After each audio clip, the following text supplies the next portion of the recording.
The strawberries taste like strawberries. The snozberries taste like snozberries. Snozberries? Who ever heard of a snozberry? We are the music makers, and we are the dreamers of dreams. Come on.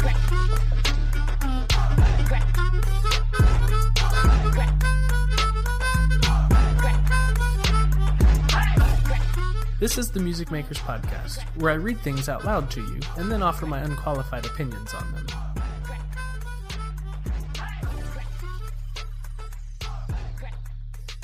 Cool is Overrated by John David Butler. When I think about starting a new church, there's a lot of pressure to want to make everything cool. I want to make the website cool. I want the messages to be cool, the music to be cool, the pastor, i.e. me, to be cool.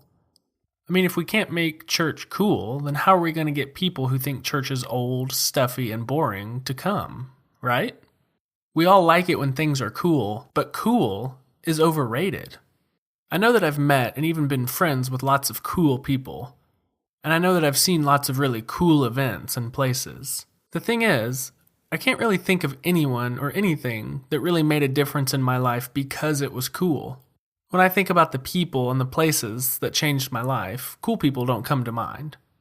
One of the people that does come to mind is my high school youth pastor, Todd Marple. I remember when our church brought in different candidates for the youth pastor job when I was a freshman in high school. I was hoping the church would hire a really cool youth pastor. I remember there was one guy who even played the drums and lit something on fire as an illustration. Both of these things move the cool meter. But I don't remember the point of his illustration, or anything else about him, because the church didn't hire him. They hired Todd. Todd wasn't the coolest guy who our church interviewed for the job, but he was the best guy for the job. When you first meet Todd, he can kind of freak you out. He gets right in your face and tells you how pumped he is to meet you. Todd wouldn't always say the coolest things either. He pronounced Nike shoes Nikes without the E sound at the end. We tried to tell him how to say it, but it never seemed to stick. He was always excited about everything. He always approached every youth service, every event, every conversation with this unbridled enthusiasm and joy. He never played it cool. But Todd loved the people in our youth group. He loved us with that same unbridled, unrestrained, and enthusiastic intensity. And he was authentic. You could ask anyone who was a part of that youth group during Todd's time there, and all of them would tell you that he loved us. And he didn't just say it to us, he showed it to us. He lived out Jesus' love for us. I'm so glad that Todd was my youth pastor because he taught me to live out Jesus' love. Don't get me wrong, I like cool. However, I know that at the end of the day, cool is not what counts. I won't lie on my deathbed thinking about all the cool people I saw on TV. I'll be thinking about the people who loved me and the people I loved. I want to create a church that lives out Jesus' love. Bottom line, it's the only thing that really counts. So don't spend too much time thinking about being cool. Find out how to live out Jesus' love. That's the kind of thing that will make people remember you forever.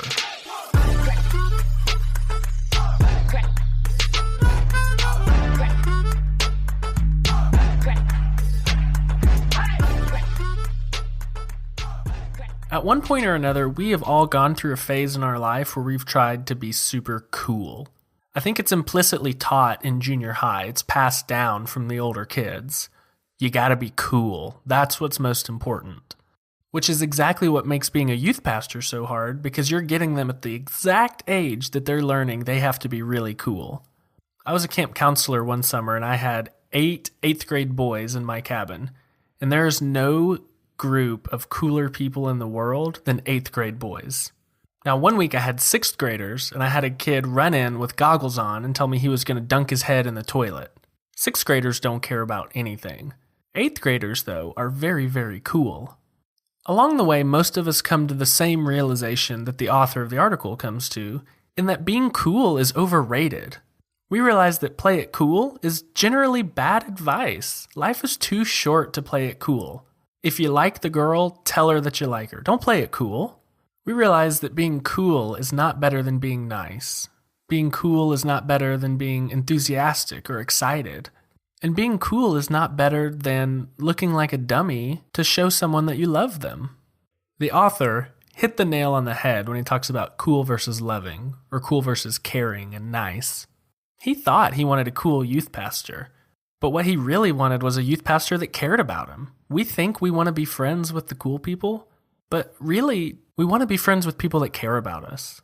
This is one that I've had to practice because I like to be sarcastic, I like to be funny, and sometimes that can just come off as mean.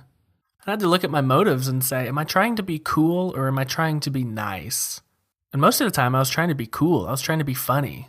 And I realized it's just so much better to be nice. Don't take every opportunity to throw in a joke or to point out some inconsistency. It's cool to be witty, but it's better to be nice. On the topic of cool versus enthusiastic, I have a great audio clip that I want to play for you. The link is in the show notes so you can watch the whole thing, but I'm just going to play a portion of it. And to set it up a little bit, you'll hear a man's voice, he's the reporter, and a woman's voice, she leads whale watching tours. And the thing I want you to listen for is how excited this guy gets when he sees the whale. He interrupts the lady. Doris, you've been working here for 35 years, here at Moss Landing. I mean, this is your home turf. What we're seeing here now, is this a remarkable moment in time? This is a remarkable moment. This has been a remarkable year. I've been leading daily whale watch trips out of Moss Landing for 6 years. Oh, I'm so sorry. I don't believe what I've just heard. This is incredible. I've heard word that we have on our helicopter a blue whale. It is to the south of us, absolutely clearly at the surface. I can see it now. And then he doesn't stop. He starts to nerd out about whale facts. The largest animal ever known to have lived on our planet, larger than any of the dinosaurs. It's here, it's in the bay right now, live. This is one of the most extraordinary things I've ever seen. If my boat was alongside this, it would be dwarfed by it. It would be at least double the length of this boat. Some of these blue whales have been the size of a jet plane without its wings, as much as 200 tons, 34 meters in length. And it's here in the bay, drawn into this gathering. And this whale right now is taking deep breaths. They're at the surface for an average of about 2.7 minutes, and then they'll dive for as much as 15 minutes, dropping down into the big blue in search of krill that is here in abundance because of this fabulous ecosystem, because of the canyon that we are over the end of right now. And listen to the way that he signs off. Matt and Liz, this is one of the most extraordinary things I have ever seen live. You know who's not playing it cool? This guy. This guy didn't play it cool for a single second. But somehow we love him for it. We love that he's so excited about whales. If he had given a very controlled, very metered explanation of the blue whale, would anybody care? Would I be talking about it right now? No, this guy freaks out. He is so excited and he's not afraid to show it. Good for him. Good for this guy. He is doing his job well by being so excited. Are you ever afraid to show that you're excited? Are you the guy at the concert that just stands there and nods his head when you really just want to be losing your mind dancing? You should dance. Nobody went home from that concert and said, you know what, I saw a really cool guy who was nodding his head. Don't be afraid, show your excitement. It's better that way. And there is a group of people out there that totally understand this. And from what I can tell, that group is dads. Dads are totally willing to make fools of themselves or to dress up in ridiculous costumes. Imagine a park and there's one dad who's sitting off to the side being real cool and real quiet. And then there's another dad running around playing pirate ship with his son. That cool dad is really missing out. The dad that's playing pirate ship may look like a fool, but he is the king of the world in his son's eyes. And isn't that what really matters? Why is being cool so important? What is trying to be cool holding you back from? What are you afraid to be enthusiastic about? What are you afraid to express your excitement over? Life is too short to play it cool.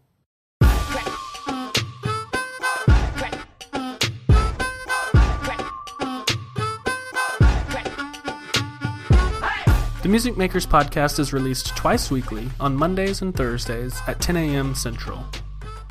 Here's a sneak peek from the next episode. Stop taking yourself so seriously. Then I go to the gym every day. By the end of week 2, I invariably give up. You can subscribe in iTunes by searching for The Music Makers, or visit us online by going to musicmakers.fm.